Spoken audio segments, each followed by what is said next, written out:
Salut, bienvenue dans une nouvelle vidéo. Tout au long de l'histoire, des individus ont su transcender les limites de leur époque et offrir des aperçus de l'avenir. Souvent mal compris ou ignorés, ces personnages ont fait des prédictions qui se sont révélées étonnamment précises. Nous vous présentons aujourd'hui 20 personnes qui ont prédit l'avenir avec une précision inquiétante. Vous êtes nouveau sur la chaîne? N'hésitez pas à vous abonner, à cliquer sur la cloche pour activer les notifications et à laisser un pouce vers le haut pour nous soutenir. Numéro 20. Le roman de Jules Verne, De la Terre à la Lune, publié en 1865, est souvent salué pour sa remarquable vision prospective des voyages spatiaux. Écrit bien avant l'avènement des fusées modernes, le récit de Verne présente des similitudes frappantes avec notre compréhension actuelle de l'exploration spatiale. Il imaginait un canon géant appelé Columbiad qui lancerait un projectile transportant des astronautes vers la Lune. Ce concept d'utilisation d'un grand canon pour envoyer un vaisseau spatial dans l'espace rappelle les premiers modèles de fusées. Dans le récit, un équipage de 3 personnes entreprend ce voyage lunaire, un détail qui rappelle étroitement les missions Apollo plus d'1 siècle plus tard. Verne a également spéculé sur la façon dont l'équipage survivrait aux conditions difficiles du voyage spatial, notamment aux effets de l'accélération au lancement. Bien que ces explications ne fussent pas scientifiquement exactes, elles témoignaient d'une remarquable tentative de relever les défis du vol spatial. Dans la suite, autour de la Lune, Verne imagine que le vaisseau spatial se poserait dans l'océan à son retour, une idée qui s'apparente étroitement aux amérissages réels des missions Apollo.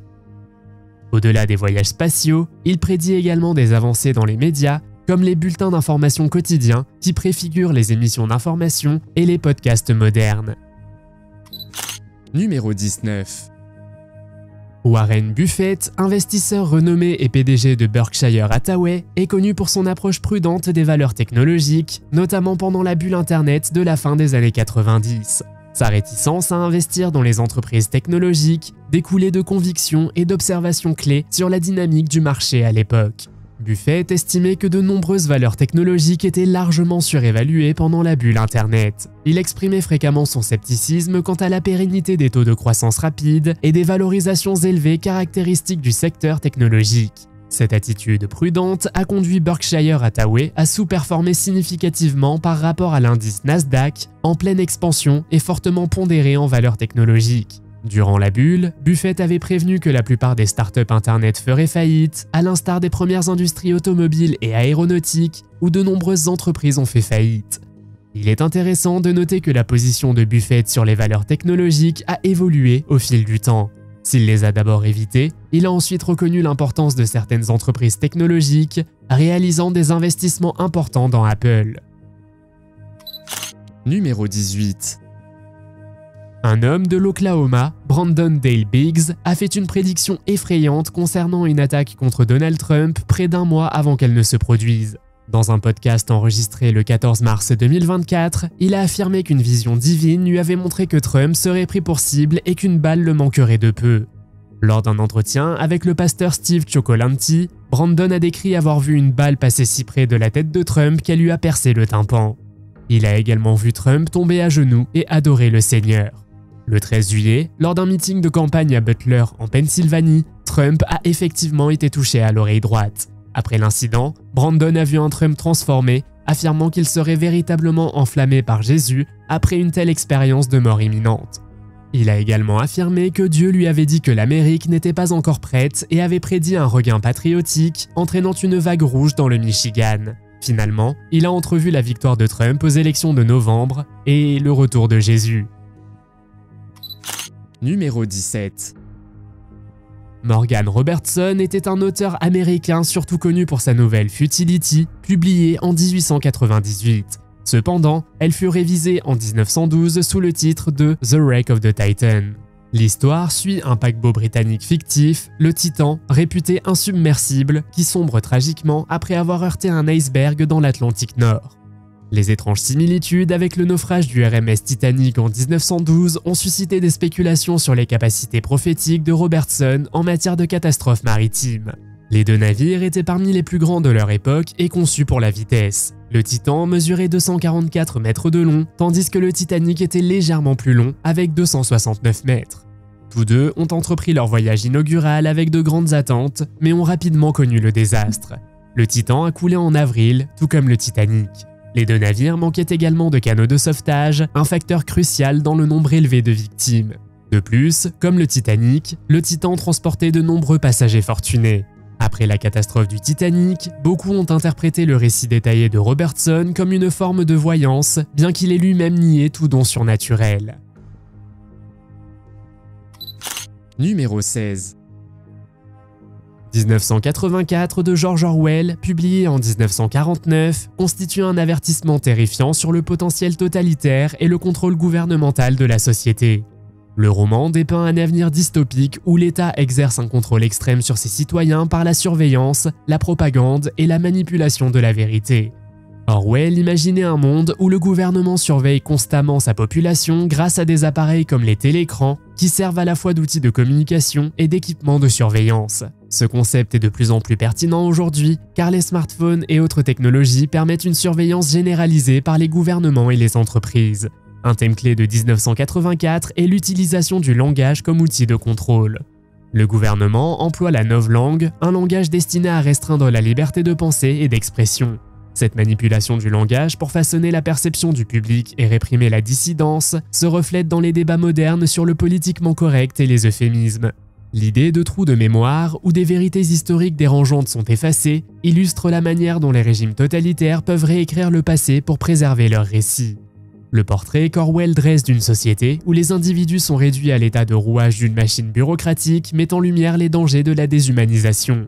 1984 montre comment la propagande est utilisée pour contrôler la perception de la réalité.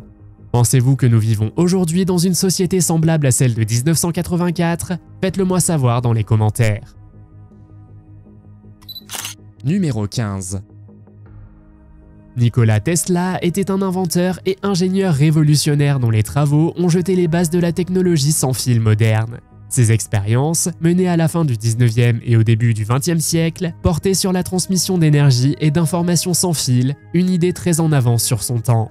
Au début des années 1890, Tesla a commencé à expérimenter les ondes électromagnétiques et la transmission sans fil. Inspiré par les travaux d'Heinrich Hertz sur les ondes radio, il chercha à développer un système capable de transférer l'énergie électrique sur de longues distances sans fil. Tesla imagina un système mondial sans fil capable de transmettre à la fois de l'électricité et des signaux de communication à l'échelle mondiale. Sa vision s'étendit jusqu'à prédire l'avenir des appareils de communication personnelle. Dans une interview de 1926, il décrivit la vision d'un petit appareil portable qui permettrait de communiquer instantanément, quelle que soit la distance. Il imagina un appareil de poche capable d'envoyer des messages audio et vidéo, étrangement similaires aux smartphones modernes. Les critiques affirmaient que Tesla avait sous-estimé les pertes d'énergie liées à la transmission d'énergie sur de longues distances et méconnu certains principes fondamentaux de la physique. Cependant, ses travaux sont aujourd'hui reconnus comme fondamentaux pour le développement des technologies sans fil. Ses idées sur la communication sans fil et la transmission d'énergie continuent d'inspirer les innovations modernes, notamment les avancées en matière de recharge sans fil et de réseau 5G. Numéro 14. Arthur C. Clarke, célèbre auteur de science-fiction et futurologue, est souvent considéré comme le pionnier du concept de communication par satellite. En 1945, il publia un article révolutionnaire dans le magazine Wireless World proposant l'utilisation de satellites géostationnaires pour la communication mondiale. Cette idée était révolutionnaire à l'époque car elle fut introduite peu après la Seconde Guerre mondiale. Clarke suggéra de placer les satellites en orbite géostationnaire, leur permettant de rester fixes au-dessus d'un point précis de la surface terrestre. Cette orbite, située à environ 36 000 km au-dessus de l'équateur, fut plus tard baptisée Ceinture de Clarke par l'Union astronomique internationale en son honneur. Sa vision impliquait un réseau de 3 satellites disposés en triangle autour de la Terre pour assurer une couverture de communication continue. Ces idées ont jeté les bases du développement des systèmes modernes de communication par satellite. Le premier satellite de communication géostationnaire performant, Syncom 3, a été lancé en 1964 et a permis la diffusion des Jeux Olympiques de Tokyo aux États-Unis.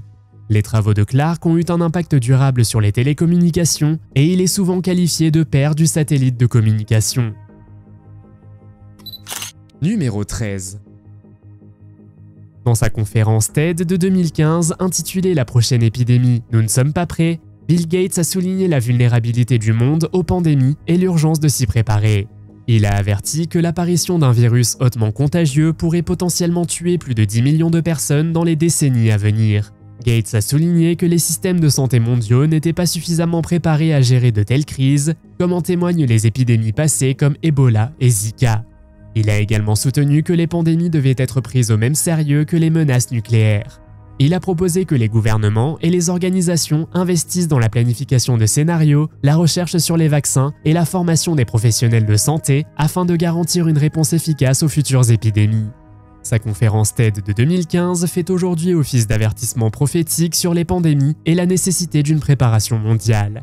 Tout ce qu'il a décrit s'est avéré être une description exacte de la Covid-19, ce qui a donné lieu à des théories du complot accusant Gates d'être impliqué dans sa propagation. Numéro 12. Paul Lapieuvre est devenu mondialement célèbre pour sa remarquable capacité à prédire les résultats des matchs de football, notamment lors de la Coupe du Monde de la FIFA 2010. Né le 26 janvier 2008 et décédé le 26 octobre 2010, Paul est devenu une sensation mondiale en prédisant correctement 12 matchs sur 14, soit un taux de précision d'environ 85,7%. Lors de la Coupe du Monde 2018, Paul a prédit avec précision les résultats des 7 matchs de l'Allemagne, y compris le match pour la 3e place contre l'Uruguay et la finale, où il a correctement prédit la victoire de l'Espagne face aux Pays-Bas. Paul a également fait des pronostics lors du championnat d'Europe de l'UEFA 2008, prédisant correctement 4 des 6 matchs de l'Allemagne. Paul faisait ses prédictions en choisissant entre 2 boîtes, chacune marquée du drapeau des équipes en compétition. Ses gardiens descendaient les boîtes dans son bassin et Paul en choisissait une en nageant à l'intérieur, ce qui laissait supposer l'influence des couleurs ou des odeurs des drapeaux. Mathématiquement, les chances que Paul obtienne une telle série de prédictions correctes étaient plutôt faibles, ce qui ajoutait au mystère de ses capacités. Numéro 11. John Alfred Watkins Jr., ingénieur civil et futurologue remarquable, a fait plusieurs prédictions étonnantes sur l'avenir dans son article de 1900, ce qui pourrait arriver dans les 100 prochaines années. Sa vision prévoyait notamment l'émergence de technologies qui sont devenues plus tard partie intégrante de la vie moderne, comme les téléphones portables et la photographie numérique. Watkins imaginait un système de téléphonie sans fil permettant de communiquer à travers le monde. Il prédisait que les individus pourraient communiquer sans connexion physique, un concept très proche de celui des téléphones portables tels que nous les connaissons aujourd'hui. Cette idée était révolutionnaire à une époque où les téléphones étaient encore une invention relativement récente et où la communication sans fil semblait improbable. Outre les téléphones portables, Watkins a également prédit le développement de la photographie numérique. Il a anticipé les avancées technologiques qui permettraient de prendre des images sans pellicule, une idée qui rejoint celle des appareils photo numériques modernes. Ces prédictions incluaient même le concept d'imagerie satellite, permettant de prendre des images haute résolution depuis l'espace, une innovation qui sous-tend la photographie numérique contemporaine. Numéro 10. La prédiction de Winston Churchill sur la guerre froide est parfaitement résumée dans son célèbre discours du rideau de fer, prononcé le 5 mars 1946. Ce discours est souvent considéré comme un moment clé qui a marqué et préfiguré le début de la guerre froide. Churchill a déclaré « De Stettin dans la Baltique à Trieste dans l'Adriatique, un rideau de fer est descendu sur le continent. » Cette métaphore décrivait la division de l'Europe entre démocratie occidentale et États communistes orientaux sous influence soviétique. Il exprimait ses inquiétudes quant aux intentions de l'Union soviétique et à la menace potentielle d'un conflit. Churchill prônait un front uni entre les nations anglophones et appelait à la création d'États-Unis d'Europe pour favoriser la reprise et prévenir de nouvelles hostilités. Son discours a eu un profond écho et est reconnu pour avoir façonné le paysage géopolitique de la guerre froide pour les décennies à venir. Il a mis en lumière la lutte idéologique entre capitalisme et communisme qui a dominé les relations internationales tout au long de la seconde moitié du XXe siècle. Numéro 9. Léonard de Vinci, polymathe de la Renaissance, était profondément fasciné par le concept du vol humain. Ses études et ses conceptions de machines volantes, notamment l'ornithoptère, reflètent sa finesse d'observation de la nature et son génie inventif. Léonard de Vinci s'est inspiré de diverses créatures volantes, notamment des oiseaux et des chauves-souris. Il a étudié minutieusement leur anatomie et leur schéma de vol, ce qui l'a conduit à créer des modèles imitant la structure de leurs ailes.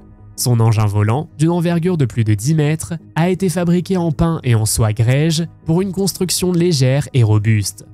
Dans son Codex sur le vol des oiseaux, écrit vers 1505 et 1506, Léonard de Vinci documente plus de 35 000 mots et 500 croquis liés au vol. Ses créations comportaient souvent des ailes flexibles, semblables à celles des chauves-souris qui, selon lui, rendraient possible le vol humain. Sa machine volante devait être actionnée manuellement à l'aide de leviers, de pédales et de poulies simulant le mouvement des ailes. Malgré ces conceptions ingénieuses, elles étaient impraticables pour le vol en raison des limites de la force humaine et des matériaux disponibles à l'époque. Cependant, les idées visionnaires de Léonard de Vinci ont jeté les bases des progrès ultérieurs de l'aérodynamique et de l'aviation. Numéro 8. La mort tragique de la princesse Diana dans un accident de voiture le 31 août 1997 a suscité de nombreuses discussions et théories quant à savoir si elle avait prédit sa propre fin.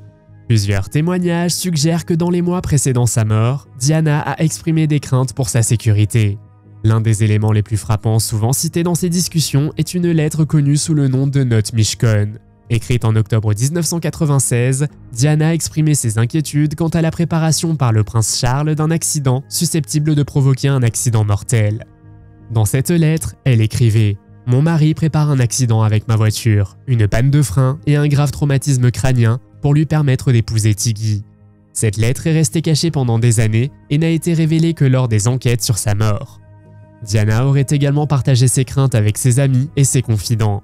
Elle aurait confié à son majordome, Paul Burrell, qu'elle sentait un complot contre elle. La commentatrice royale Ingrid Seward a noté que Diana exprimait une certaine paranoïa et se considérait comme un fardeau pour la famille royale. Au-delà de la note Mishcon, Diana éprouvait un pressentiment quant à sa vie. Elle confia à ses amis qu'elle ne croyait pas vivre longtemps, renforçant ainsi sa conviction d'avoir peut-être anticipé son propre destin. Numéro 7. Marshall McLuhan, théoricien canadien des médias, a introduit le concept de village planétaire dans les années 1960, principalement dans ses ouvrages influents La galaxie Gutenberg de 1962 et Comprendre les médias de 1964. Il soutenait que les progrès des médias électroniques relieraient le monde comme un petit village, permettant aux gens de communiquer instantanément sur de vastes distances. McLuhan avançait que les nouvelles technologies médiatiques brouilleraient les frontières du temps et de l'espace, permettant la communication et l'interaction en temps réel entre les peuples du monde entier. Le concept de village global suggère que les technologies médiatiques non seulement connectent les individus, mais transforment également les dynamiques culturelles. Il croyait que cette transformation conduirait à une nouvelle forme de conscience et d'organisation sociale, où les barrières traditionnelles de la culture et de l'identité disparaîtraient. McLuhan a également souligné que si le village planétaire créait des opportunités de dialogue, il pouvait aussi engendrer des conflits en raison de la diversité des opinions et des perspectives. Internet est souvent considéré comme la concrétisation du village planétaire imaginé par McLuhan, facilitant l'immédiateté, la simultanéité et l'interconnexion qu'il prévoyait. Numéro 6. Jane Dixon, éminente voyante américaine, est surtout connue pour sa prédiction concernant l'assassinat du président John F. Kennedy. Cette prédiction de 1956 est souvent citée comme l'une de ses affirmations les plus marquantes. Dans le magazine Parade, elle prédisait qu'un démocrate élu en 1960 n'achèverait pas son mandat, une déclaration qui a suscité un large écho après la mort tragique de Kennedy en 1963. Dans les jours précédant l'assassinat, Jane s'inquiétait de plus en plus de la sécurité de Kennedy. Le matin du 22 novembre 1963, elle aurait déclaré à ses amis « C'est le jour où cela va arriver ». Ses prédictions ont dépassé Kennedy et elle s'est fait connaître pour diverses autres prédictions tout au long de sa carrière. Cependant, ses détracteurs affirment que ces prédictions étaient souvent vagues ou erronées, ce qui a donné naissance à ce que l'on appelle aujourd'hui l'effet Jane Dixon. Numéro 5. Le crash boursier de 1929 a marqué un tournant dans l'histoire économique américaine, marquant le début de la Grande Dépression. Deux personnalités importantes ont prédit ce crash, Roger Babson et Edgar Cayce. Le 5 septembre 1929, l'homme d'affaires et analyste financier Roger Babson avertissait que les gens empruntaient plus que jamais et qu'un crash était inévitable. Sa déclaration déclencha ce qui allait devenir la crise Babson, la bourse subissant une chute importante ce jour-là. Babson conseilla de rembourser ses dettes et de réduire son exposition aux actions, insistant sur la prudence. Edgar Cayce, surnommé le prophète endormi, était un médium qui dispensait des éclairages sur la santé, la spiritualité et l'avenir. Bien que Sayce n'ait pas prédit le crash boursier aussi explicitement que Babson, il a évoqué l'instabilité économique à la fin des années 1920. Ses lectures abordaient souvent les cycles financiers et incitaient les individus à la prudence dans leurs investissements. Numéro 4. Thomas Edison et Elon Musk sont deux visionnaires de l'innovation, notamment dans le développement des véhicules électriques. Leur contribution, à plus d'un siècle d'intervalle, reflète une foi commune dans le potentiel de la technologie électrique. Edison, pionnier de l'ingénierie électrique, s'intéressait vivement aux véhicules électriques au début du XXe siècle. Il était convaincu que les voitures électriques étaient supérieures aux voitures à moteur à combustion interne. En 1914, il collabora avec Henry Ford pour explorer des options de voitures électriques abordables et travailla au développement de meilleures batteries pour véhicules électriques. Sa vision était très en avance sur son temps, car l'adoption généralisée des voitures électriques ne commença que bien plus tard. Au XXIe siècle, Elon Musk est devenu synonyme de véhicules électriques grâce à son leadership chez Tesla, qu'il a rejoint en 2004. Son approche ne se limitait pas à la fabrication de voitures électriques, mais visait également à bâtir une marque incarnant l'innovation et le développement durable. Son influence a été déterminante pour démocratiser les véhicules électriques, concrétisant ainsi la vision initiale d'Edison. Numéro 3. H.G. Wells, auteur pionnier de la science-fiction, est souvent crédité d'avoir prédit le concept de la bombe atomique dans son roman de 1914, Le Monde libéré. Dans cet ouvrage, il envisageait un avenir où l'énergie atomique pourrait être exploitée pour produire une puissance explosive, décrivant des bombes capables de destruction massive. Ces idées ont particulièrement influencé les scientifiques, notamment le physicien Leo Szilard, qui a lu ses travaux et s'en est inspiré. Szilard a ensuite joué un rôle crucial dans le développement des armes nucléaires dans le cadre du projet Manhattan. Conscient des dangers de la fission nucléaire, il a établi des parallèles entre la vision de Wells sur la guerre atomique et les conséquences potentielles de l'énergie nucléaire dans les applications militaires. Dans Le Monde libéré, Wells dépeint un monde dévasté par les guerres atomiques où les villes pourraient être anéanties en un instant. Son roman explore l'impact des armes nucléaires et suggère que leurs horreurs pourraient conduire à la mise en place d'un gouvernement mondial pour prévenir de futures guerres. Bien que les bombes fictives de Wells diffèrent des armes nucléaires réelles, son œuvre pose les bases de discussions éthiques et existentielles sur la guerre atomique. Numéro 2. Mark Twain, né Samuel Langhorne Clemens, entretenait un lien fascinant avec la comète de Halley, prédisant notamment que son retour coïnciderait avec sa mort. Né le 30 novembre 1835, peu après l'apparition de la comète, il était convaincu de mourir à son retour. En 1909, Twain déclarait « Je suis arrivé avec la comète de Halley en 1835. Elle reviendra l'année prochaine et j'espère repartir avec elle. » Sa prédiction s'avéra étrangement exacte puisque Twain mourut le 21 avril 1910, un jour seulement après que la comète eut atteint son apogée. Sa prophétie est remarquable non seulement par sa précision temporelle, mais aussi par la poésie de ses paroles. Numéro 1.